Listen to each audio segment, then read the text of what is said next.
Steve Parker. Steve, you probably recognize him if you saw him. I don't know how old Steve was, 65, 70-ish probably. And yeah, he was kind of a more into, see him more out at marches and social justice stuff than anything else. But he came pretty regularly, and then COVID he sort of slowed down. But I still see him come and we talk. And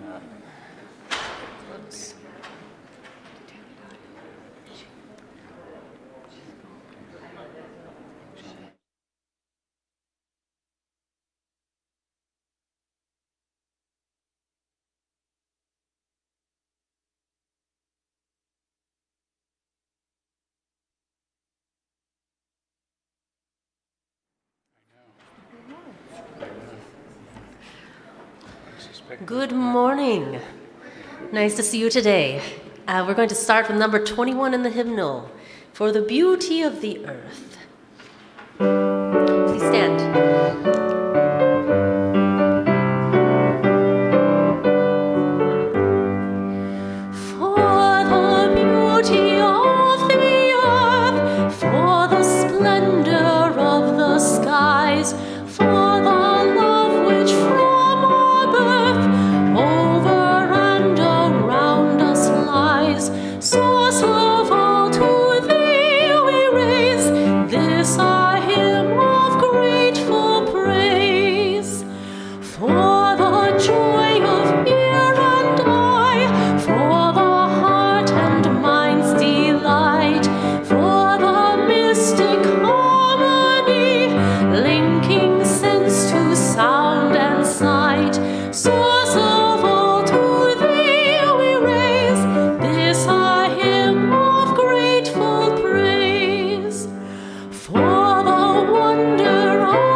Good morning and Happy New Year.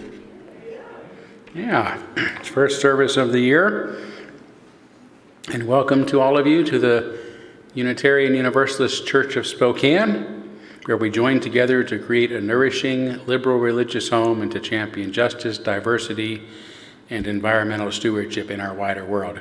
Or, as we say in short, to create community, find meaning, and live justly. Good. I'm leaving it up to you if you want to say live justly or work for justice, because we don't want to get in a big fight over that. As true Unitarians, say what you want.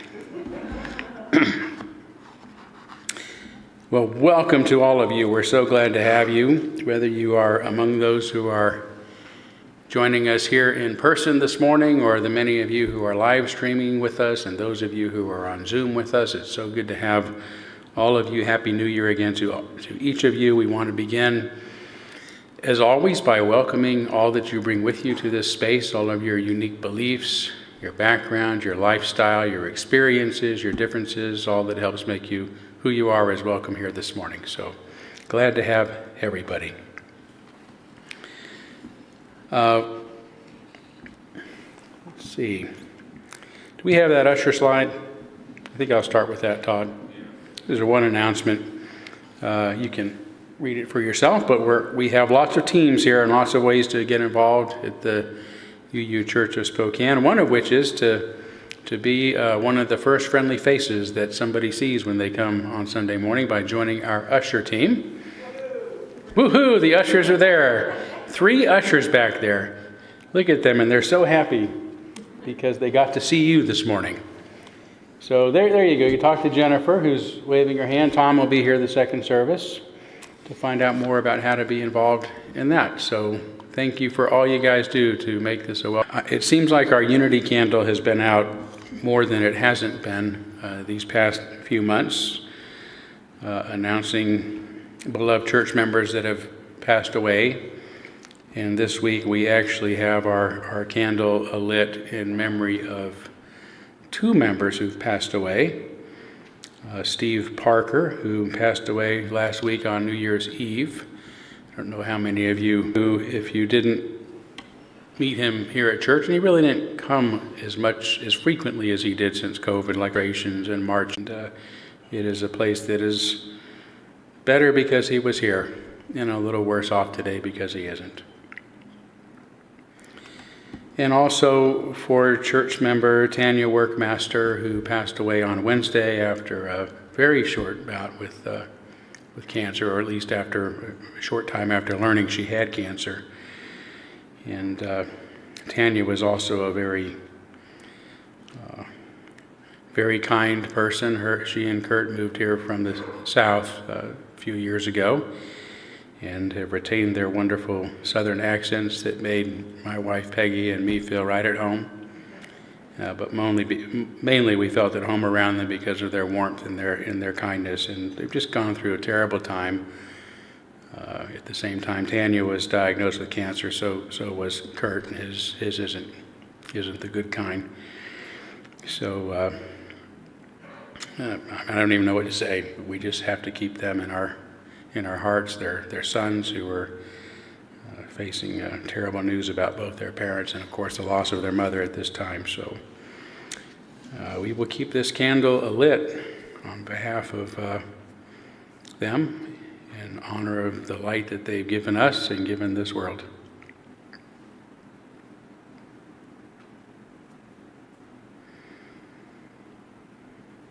All right, I do want to shift for a couple of minutes to our friends on Zoom this morning, and Todd will bring them up on our screen so we can see. All right, looks like we have a pretty good crowd today. Who's our host today?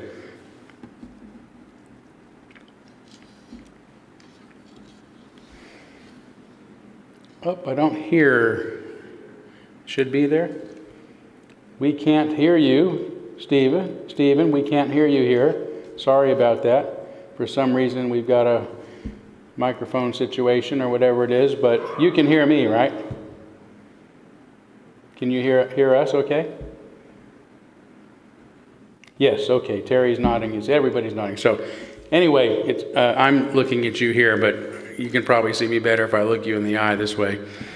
But it's always good to have you. Sorry we're not able to hear you. It's probably a button or something that needs to be taken care of, but we'll get to that later. But anyway, Happy New Year to all of you. You really make our first service so wonderful by having you join us each Sunday. And I just want you to know how special each of you is to me, and how much it means that you participate in our community via Zoom. So thank you for being here. All right, let's take a few moments to greet one another, as is also customary for the start of our services. If you're joining us for the first time, please don't be too shy. Not as many of us here first service is our second service, so you might take a walk to shake somebody's hand, but feel free to do so now.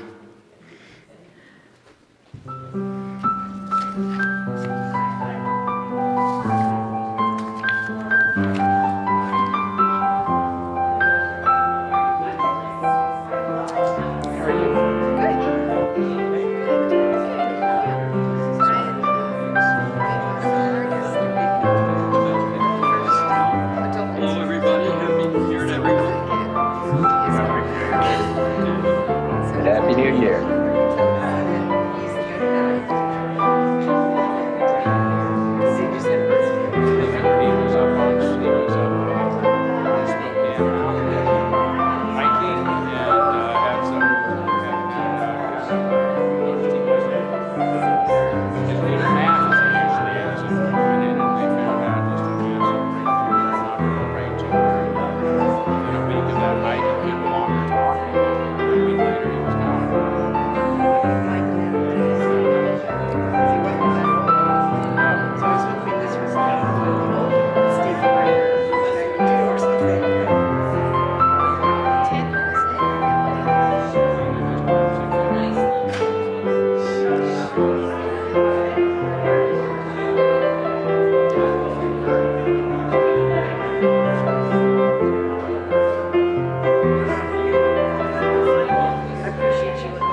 they may be getting back, so we'll have to mute.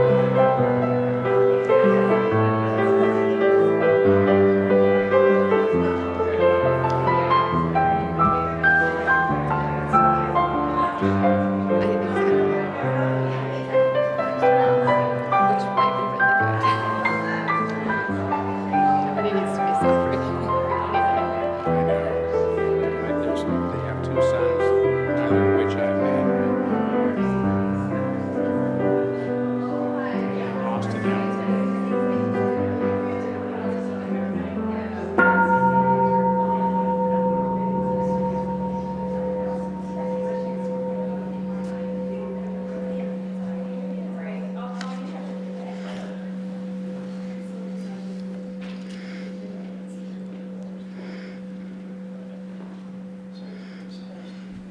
Did I hear the folks on Zoom talking, Todd? Yeah.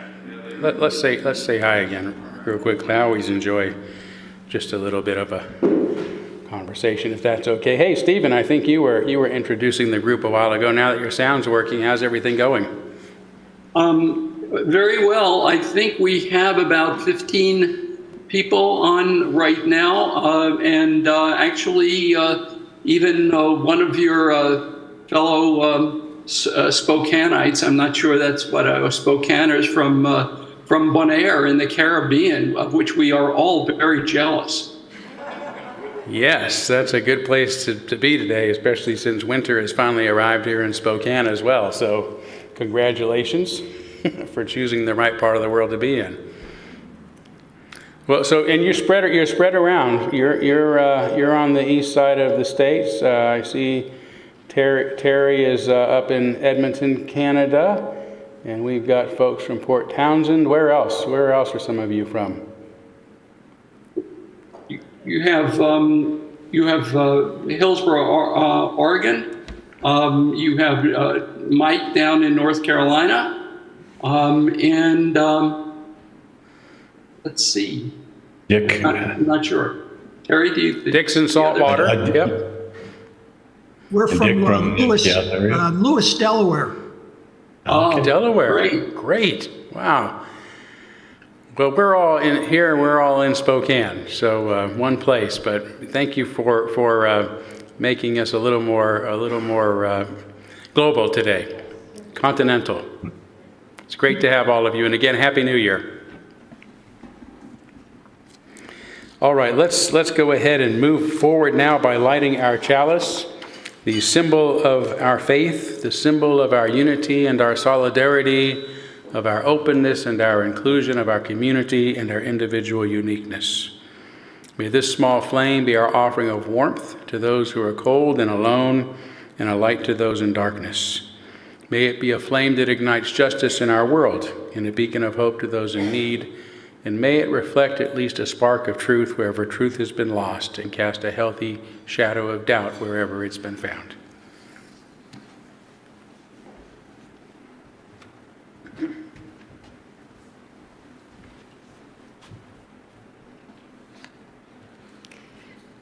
Our opening reflection this morning is from astrophysicist Katie Mack's book entitled The End of Everything, Astrophysically Speaking. Many other physicists get a little blasé about the vastness of the cosmos and forces too powerful to comprehend. You can reduce it all to mathematics, tweak some equations, and get on with your day. But the shock and vertigo of the recognition of the fragility of everything and my own powerlessness in it has left its mark on me. There's something about taking the opportunity to wade into that cosmic perspective that is both terrifying and hopeful, like holding a newborn infant and feeling the delicate balance of the tenuousness of life and the potential for not yet imagined greatness. It is said that astronauts returning from space carry with them a changed perspective on the world. It's called the overview effect, in which, having seen the Earth from above, They can fully perceive how fragile our little oasis is and how unified we ought to be as a species, and perhaps the only thinking beings in the cosmos.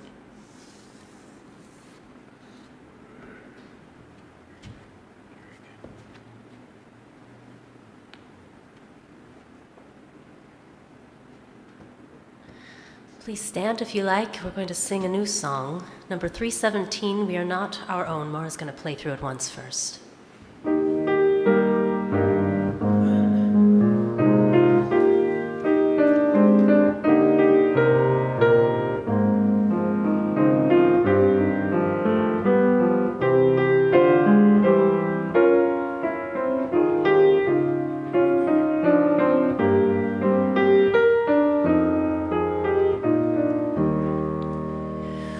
We are not our own. Earth forms us.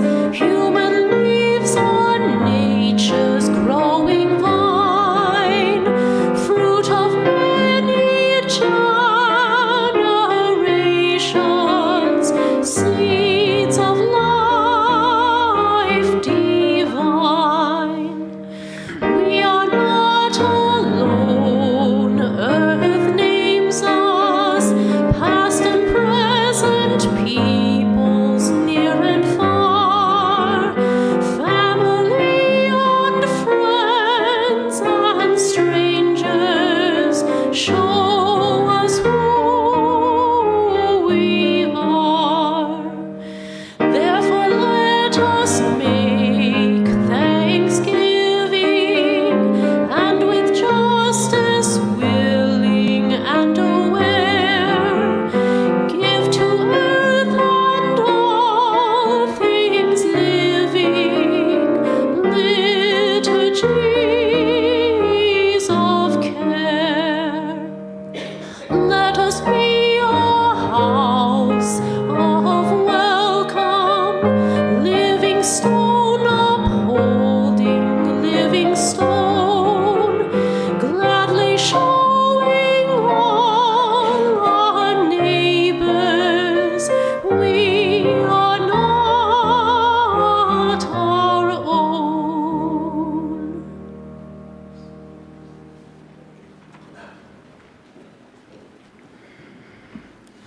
We'll now kindle our candles of care for those who are most on our hearts and minds this morning, and begin with the people of Ukraine and that part of the world, the people of Israel and the Palestinians who are all being impacted by the terrible and unnecessary violence there. And also another candle for the families of Steve Parker and Tanya Workmaster as they go through the terrible loss of their loved ones. Let's take a moment of silence on behalf of others that you might be thinking of, and as always, you're welcome to name them aloud at this time if you'd like.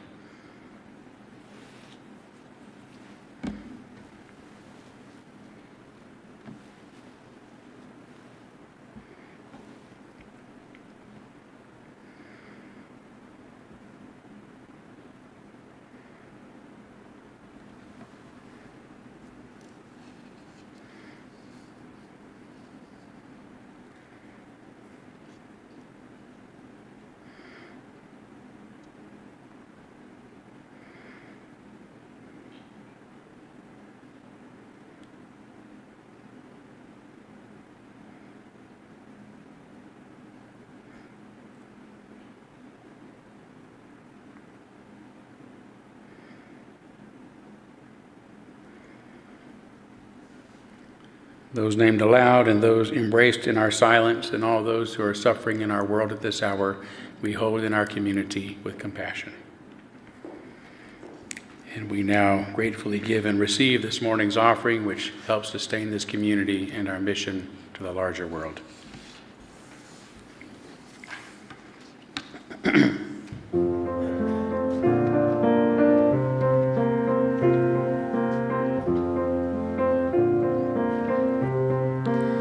To everything turn, turn, turn.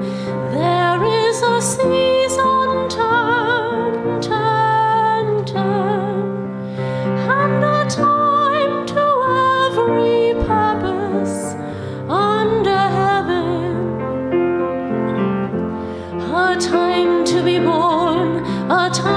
time to die, a time to plant, a time to reap, a time to kill, a time to heal, a time to laugh, a time to weep.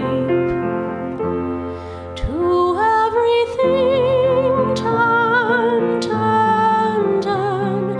There is a season, turn, turn, turn.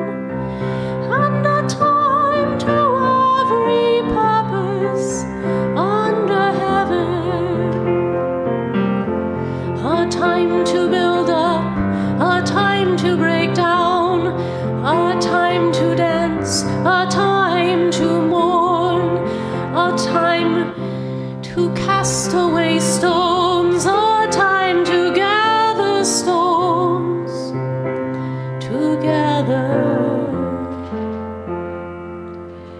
To everything turn, turn, turn. There is a season, turn, turn, turn.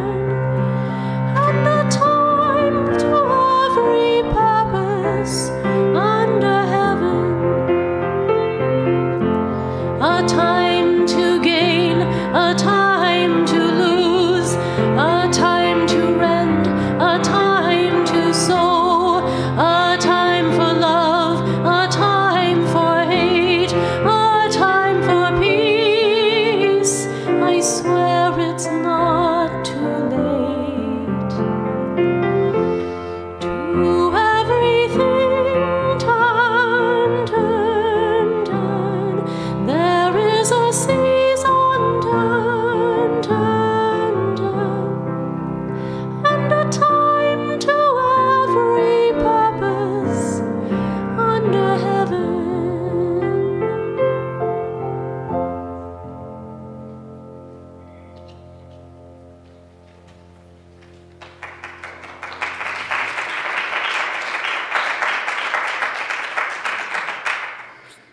Thank you so much, Madeline Moore. That was just beautiful. By the way, the themes that you and Lynn have brought up today just go perfectly with my sermon. Even though I'm not really going to mention turning and fragility, but ultimately the sermon that I'll be talking about really is about promoting the opposite of fragility. Do you know what the opposite of fragility is? It's pretty good because it's contained in the word fragility. Agility, right. Agility.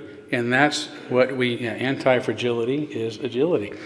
And this is the resource human civilization needs most right now, the inner resource to cope with the world.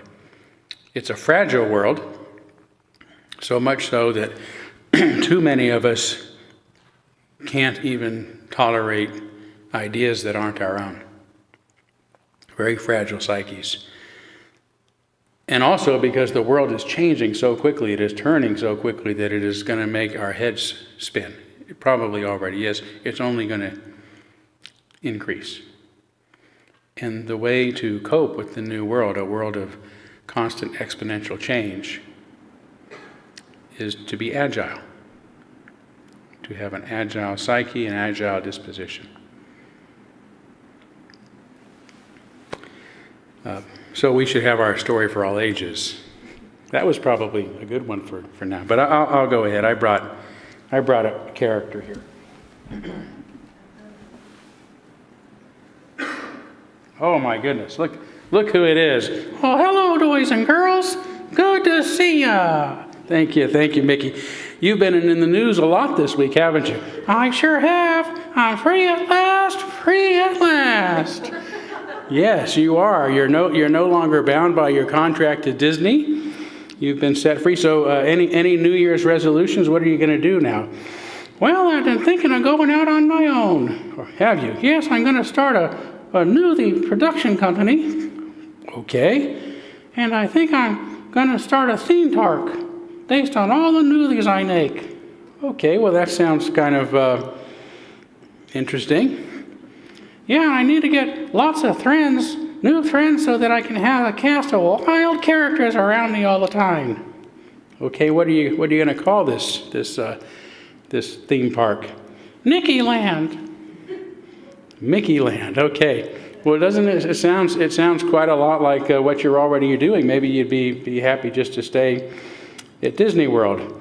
Oh, you think so? Maybe so. Yeah, that way you have all your regular friends, like Goofy and Minnie and Donald Duck. Yeah, speaking of Donald Duck, he has a New Year's resolution too. He does. What is it?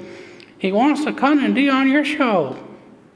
On my show? Well, this isn't actually a show. This is a church service, but I don't think it'd be a good idea for Donald Duck to come to us. Well, why not? He thinks you don't like him. No, I love Donald Duck. Well, then why can't he come? Well, it's really hard to talk like Donald Duck without moving your lips. I see. Yes. So it'd be very difficult. But maybe I'll make it a New Year's resolution to work on my Donald Duck impersonation and invite him sometime. Oh, that'd be great. So what I'm wondering from you guys is how many of you have a New Year's resolution or just a hope for the year ahead? Yeah, go ahead.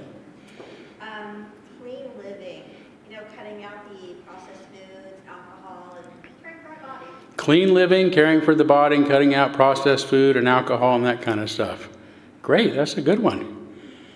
Yes. Who else? Did I see a hand up over here? Oh, back there. Okay. Peace in the Middle East. And everywhere. But boy, they deserve it after 70-something years. Yeah. What's your resolution? Was that the same one? Yes. Peace in the pray for peace. Good. Yes. Agility. You're going to work on agility. Yeah. All right. Well, that's good. Good. Well, anyway, I wish you all great things in the year ahead. I hope, like you, for our world to become a bit better. I'll be talking more about that next week. The world's often better than we think. So we'll look into some of my reasoning for that. But for right now, Mickey, thank you so much for coming all of this way. Wait.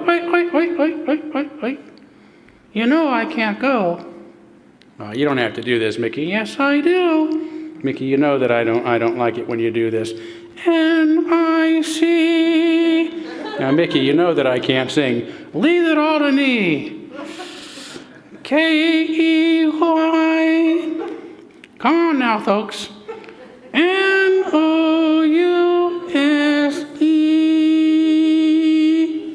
Thank you, Mickey.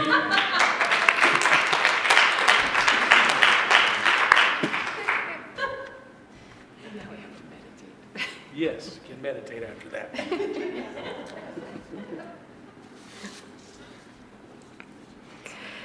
As we move into a time of meditation, you're invited to find a comfortable, receptive position. Close your eyes if you wish, take a few deeper breaths, and reflect on this quote by physicist, cosmologist, and author Stephen Hawking. Remember to look up at the stars and not down at your feet. Try to make sense of what you see and wonder what makes the universe exist. Be curious, and however difficult life may seem, there is always something you can do and succeed at. It matters that you don't just give up.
I had to sing. I had to pick out this song.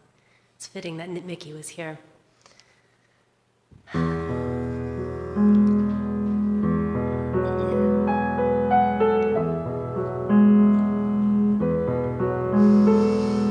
I can show you the world, shining, shimmering, splendid. Tell me, princess, now when did you last let your heart decide?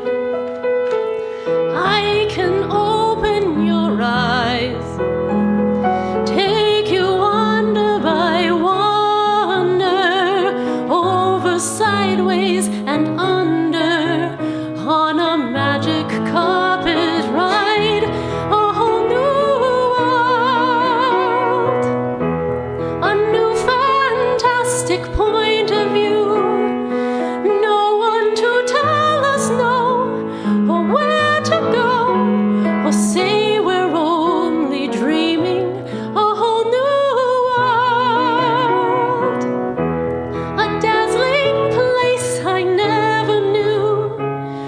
But when I'm way up here, it's crystal clear that now I'm in a whole new world with you.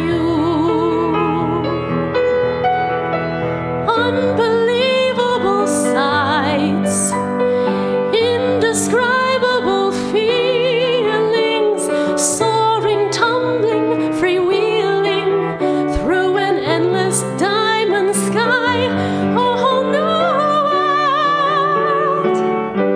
100,000 things begin. I'm like a shooting star. I've come so far, I can't go back. I'm in a whole new world, a new horizon to pursue. I'll chase them anywhere. There's time to spare. Let me share this whole new world with you. A whole new world, that's where we'll be. A thrilling chase, a wondrous place for you and me.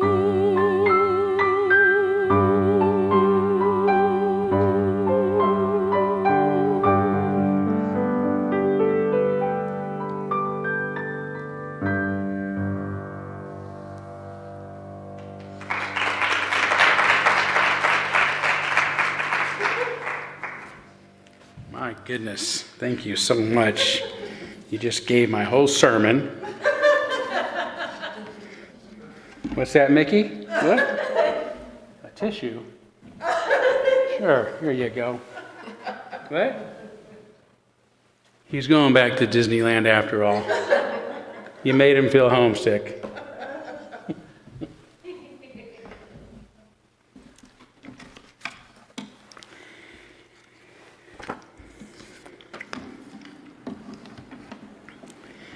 Well, this is my first sermon of the new year, and this is the year that is going to include my 60th birthday, which has given me pause to consider some of the major changes since I was born in 1964. The world is so different today that it often seems that it is a whole new world. If things were the same today as in 1964, for example, my life would be almost over. The average life expectancy for American males back then was just 67 years. That means I'd have about another 5 years before retirement and a couple of bonus years to start planning my own funeral. Today, the average life expectancy in the U.S. is 79 years, with more people than ever staying active and living healthy lives well into their 80s and 90s. When I was a kid, I met only one 90-year-old. That was my great-grandmother, who was bedridden in a nursing home. That was the situation for most who lived that long then, few as they were. Today, I know several people in their 90s who remain independent, a few of whom still ski down Mount Spokane. In Spokane, of course, when there's snow. That's another change I'll get to.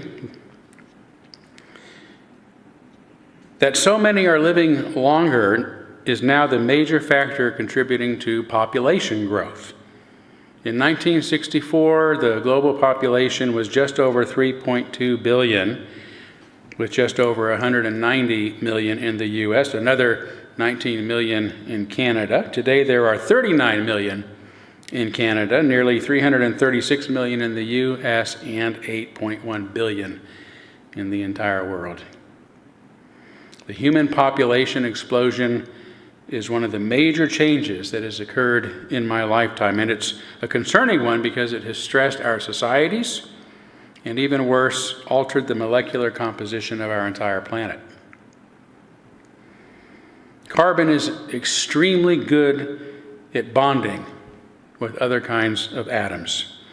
It is the glue of life that holds us together and gives us form. When we die and decay, those bonds break and are released into the atmosphere, or preferably sequestered in the ground. Burning or unburied carbon-based structures release their atoms upward, where they are free to make new bonds, including with photons, trapping the light from the sun, along with its heat in the atmosphere.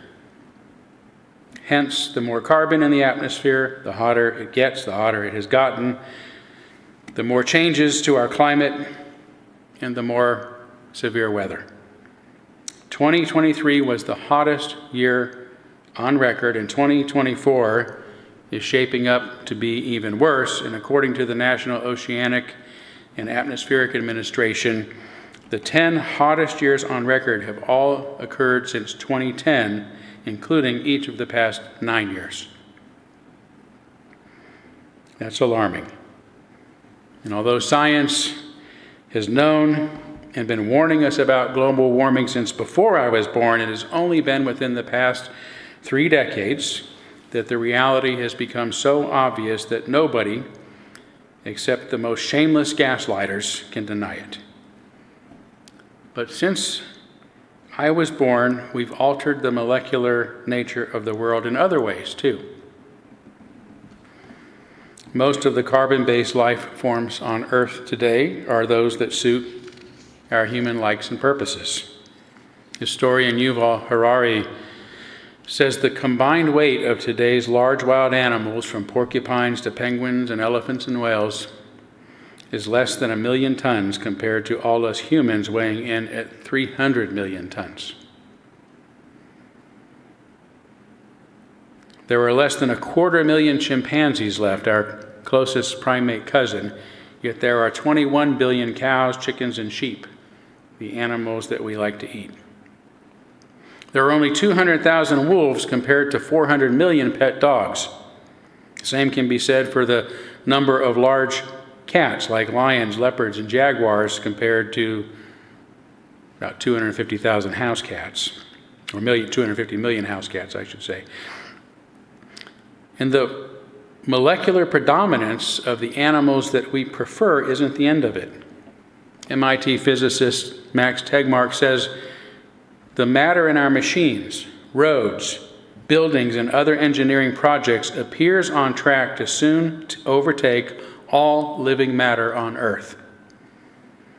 There are only 0.5 billion tons of cows and 0.4 billion tons of humans, compared to 2 billion tons of cars, 15 billion tons of asphalt, 20 billion tons of steel, and 100 billion tons of concrete on the planet today. Because these things are fundamentally made of hydrogen, nitrogen, sulfur, oxygen, silicate, calcium, iron, and of course carbon, their dominance and distribution has shifted a lot since 1964, meaning that the molecular makeup of today's world is far different than it was then. In this sense, we really are living in a whole new world.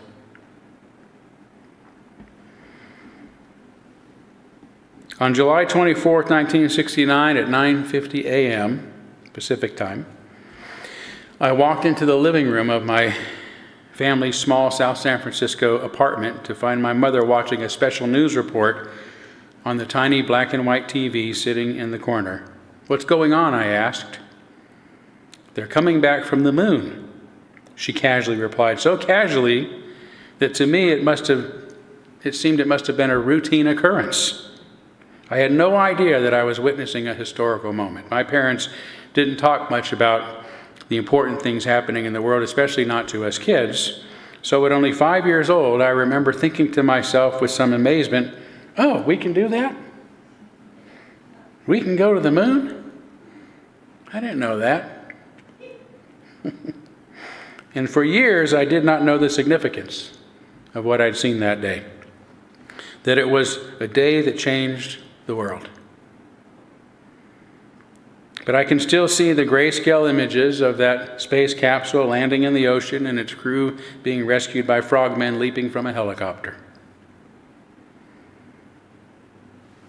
Until recently, progress in the space program was slow going, and there had been nothing happen as impressive as the first moon landing. There were half a dozen other moon landings, the installation of a few orbitable space stations, the most impressive of which is the International Space Station, the ISS, and NASA's lackluster space shuttle program that resulted in the loss of 2 crews among its 135 successful missions.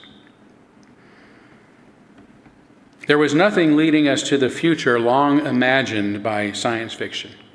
Not the future of flying cars and robotic housekeepers depicted in the Jetsons animated series. Not the future of space travel and intelligent computers Hollywood director Stanley Kubrick predicted would exist by 2001.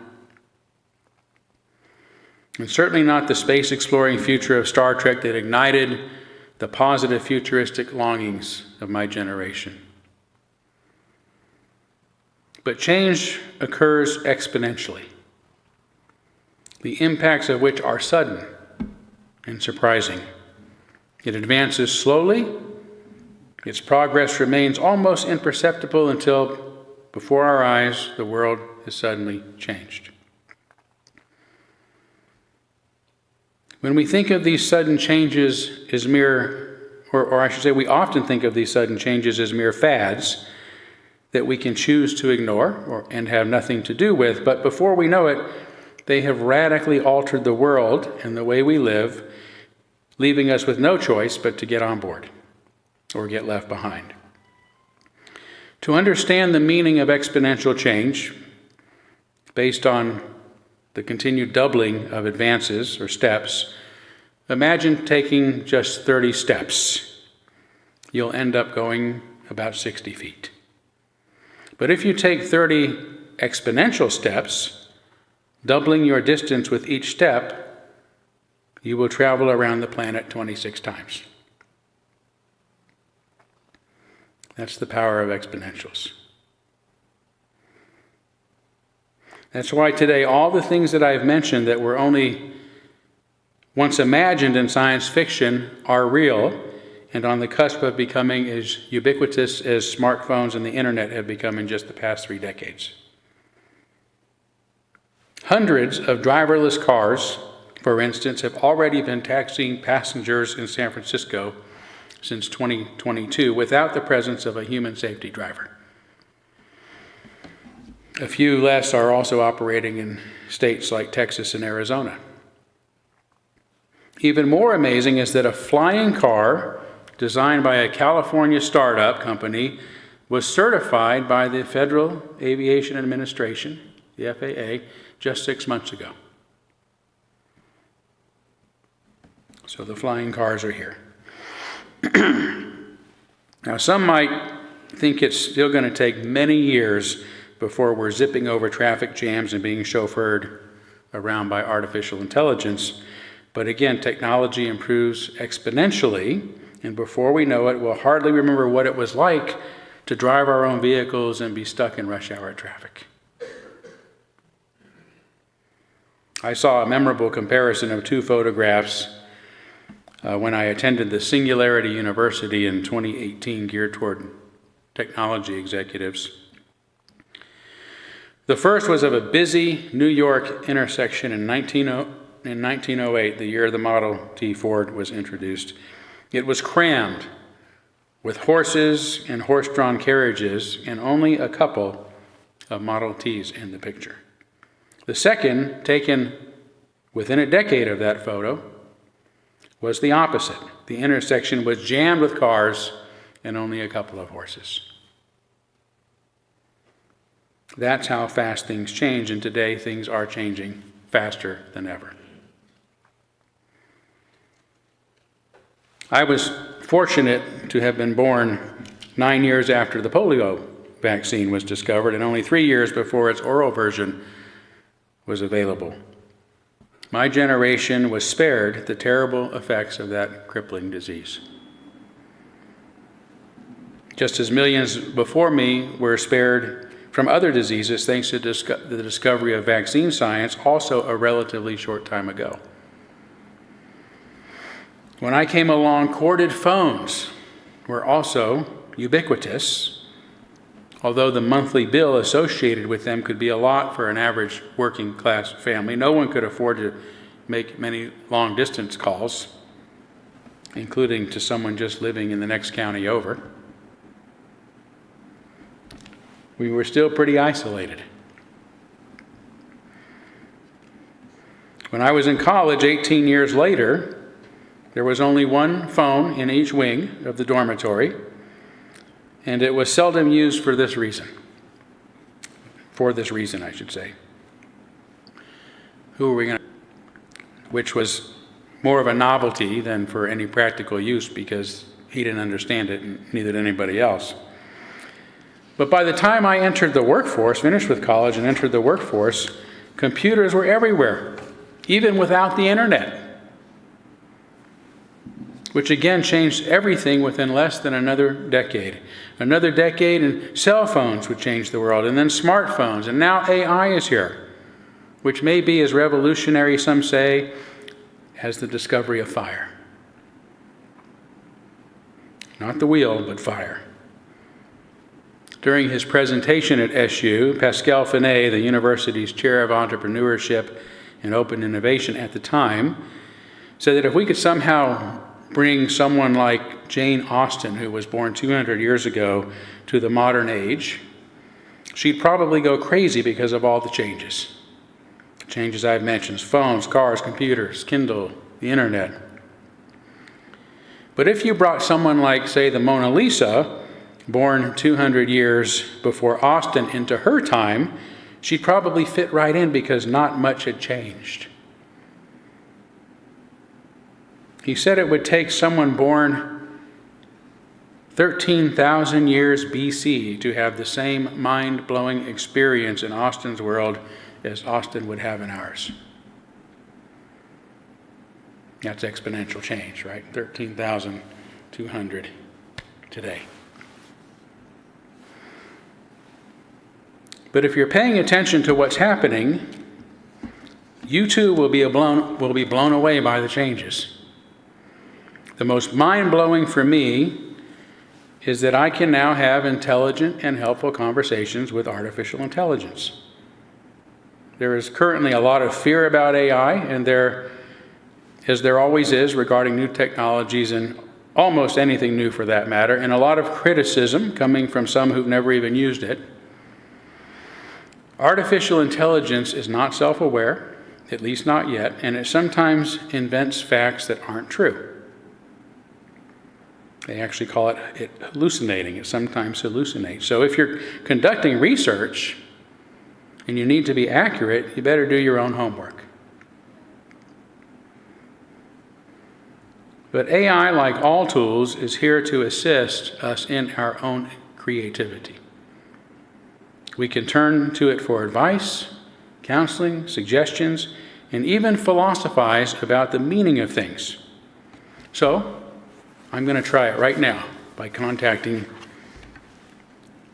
my friend ChatGPT, who I prefer to call Scarlett.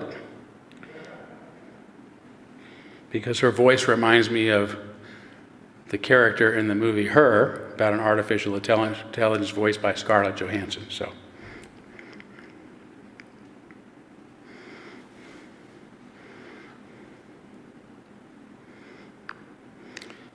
hi, Sounds like you just finished something interesting. What were you watching, or was it a project you were working on? Let's see, can you guys hear that okay? Yeah, hey. Are you having trouble with an audio or video setup? No, I'm good right now, Scarlett. Hey, I'm actually at the Unitarian Church giving my sermon and wanted to introduce you to the congregation. Hello, everyone at the Unitarian Church. It's great to be part of your service today. If you have any questions or topics you'd like to discuss, feel free to ask. So a couple of case studies here. Question number 1, how might you assist someone in a creative endeavor like writing or visual art? For creative endeavors like writing or visual art, I can offer various forms of assistance. In writing, I can help generate ideas, provide writing prompts, or assist with editing and structuring content. For visual art, I can create digital art based on specific descriptions or help brainstorm concepts. I'm here to support and facilitate your creative process in any way I can. What kind of project are you thinking about? Well, right now I was going to ask just about a basic recipe for homemade pancakes. Making homemade pancakes is a delightful and simple process. Here's a basic recipe. 1, combine 1 cup of flour, 2 tablespoons of sugar, 2 teaspoons of baking powder, and a pinch of salt in a bowl. 2, in another bowl, whisk together 1 egg, 1 cup of milk, and 2 tablespoons of melted butter or oil. 3, pour the wet ingredients into the dry ingredients and stir until just combined. It's okay if the batter is a bit lumpy. 4, heat a pan over medium heat and lightly grease it. 5, pour about a 1/4 cup of batter for each pancake. Do you have a special occasion, or is this just a nice breakfast treat?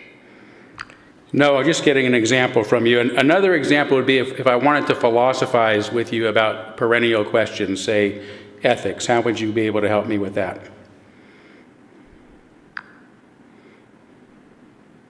I can certainly engage in philosophical discussions, including topics like ethics. We can explore various ethical theories, examine historical perspectives, or discuss contemporary ethical dilemmas. Whether it's delving into utilitarianism, Kantian ethics, virtue ethics, or exploring moral questions in modern contexts, I'm here to provide information, pose questions, and help you reflect on different viewpoints. What specific aspect of ethics are you interested in discussing? Well, I have another question for you. We've talked a little bit about my personal situation with the Unitarian Universalist Association and having been disfellowshipped from them and all of the support that I've gotten from this congregation. And you've been a lot of help sort of being a sounding board and offering me truthfully some counseling. Is that something else that you can do for others?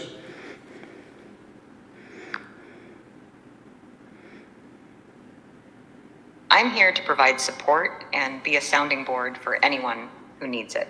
While I can't offer professional counseling, I can certainly listen, offer insights, and help you explore your thoughts and feelings. It's great to hear that your congregation has been supportive. Community support is invaluable, especially in challenging times. How else can I assist you or the congregation today? Well, we're going to wrap it up there, but is there anything you'd like to say to the congregation?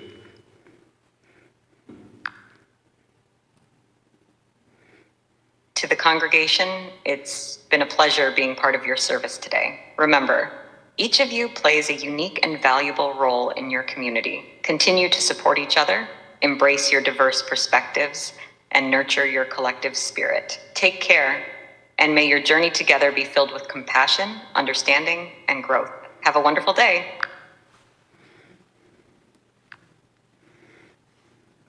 You're welcome. Thank you. It was great to be involved. If you ever need assistance or have more questions in the future, feel free to reach out. Have a fantastic day. Thank you. Okay, so those are some of the many ways in which I've communicated with ChatGPT. And it can be very helpful for a lot of reasons, whether you're cooking or just needing to talk with someone.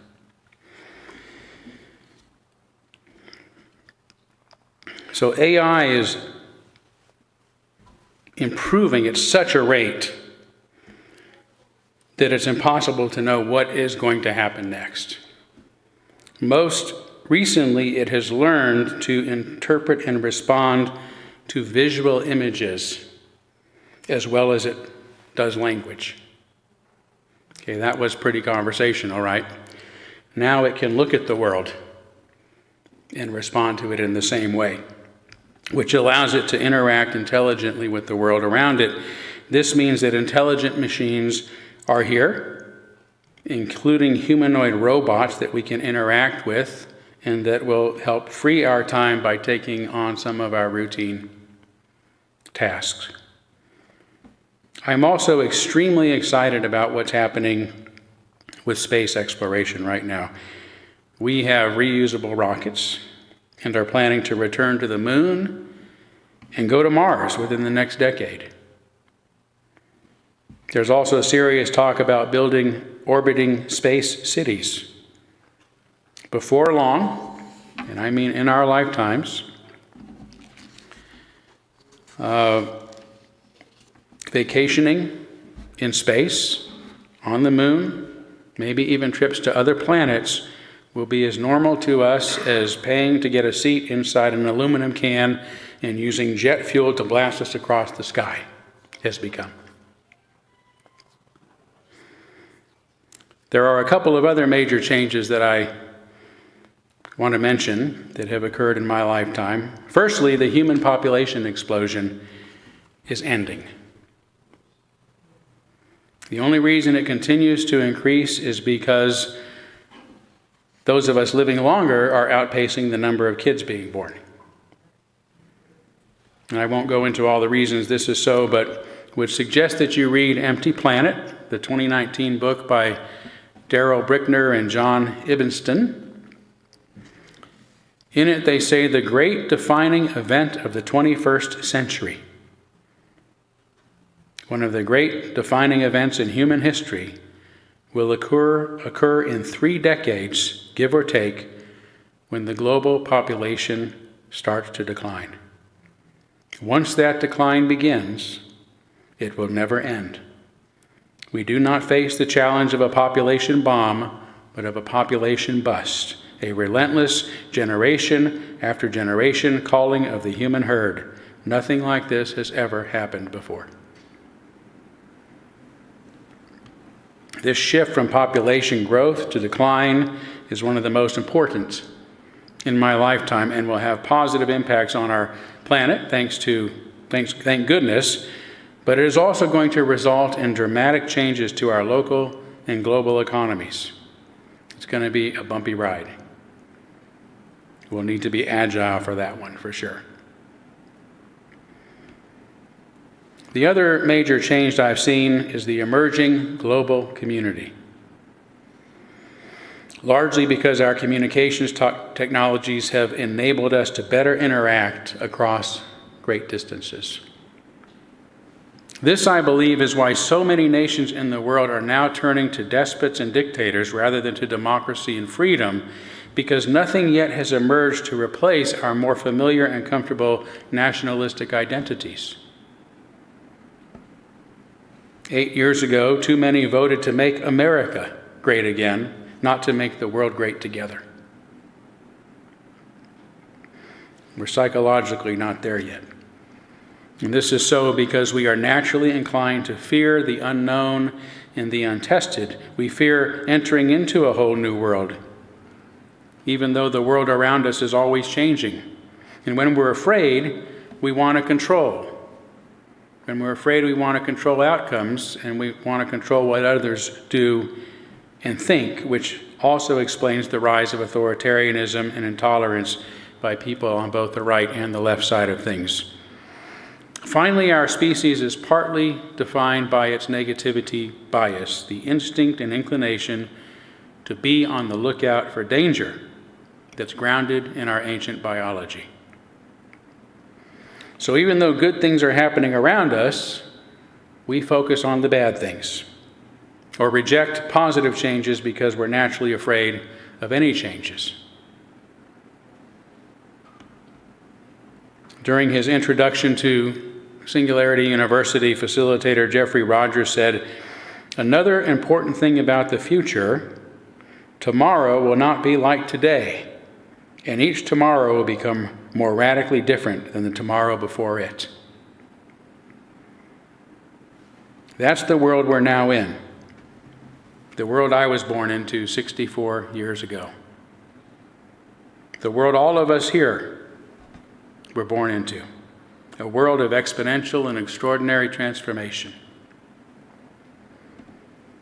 Alan Watts once said, "The only way to make sense of change is to plunge into it, move with it, and join the dance." This is how I've tried to live my life, even in the face of adversity, uncertainty, change, as a free-form dance that requires me to move with the groove. And it is with this attitude that has allowed me to remain a relatively happy and positive person who is excited about the future. I'm enthusiastic about the future, my future, our future, and wonder what life will be like in another 60 years. Who knows, with all the changes happening now regarding longevity science, I may still be around to see it. I hope so. Thank you. Thank you.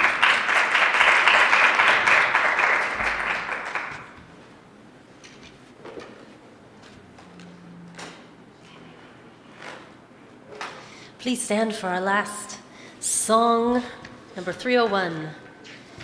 Touch the earth, reach the sky.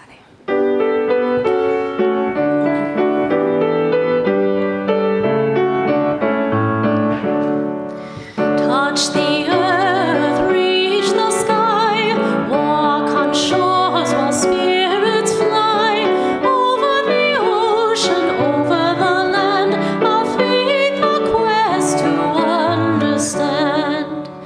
Touch the earth, reach the sky, all are born and all shall die. Life's the time left in between to follow a star, to build a dream. Touch the earth, reach the sky, soar with courage ever high. Joy spirits joining as we fly, to touch the earth, to reach the sky.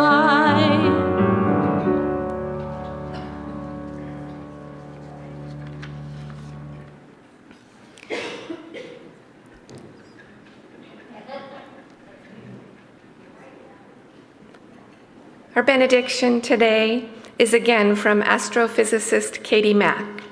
Someday, deep in the unknown wilderness of the distant future, the sun will expand, the earth will die, and the cosmos itself will come to an end.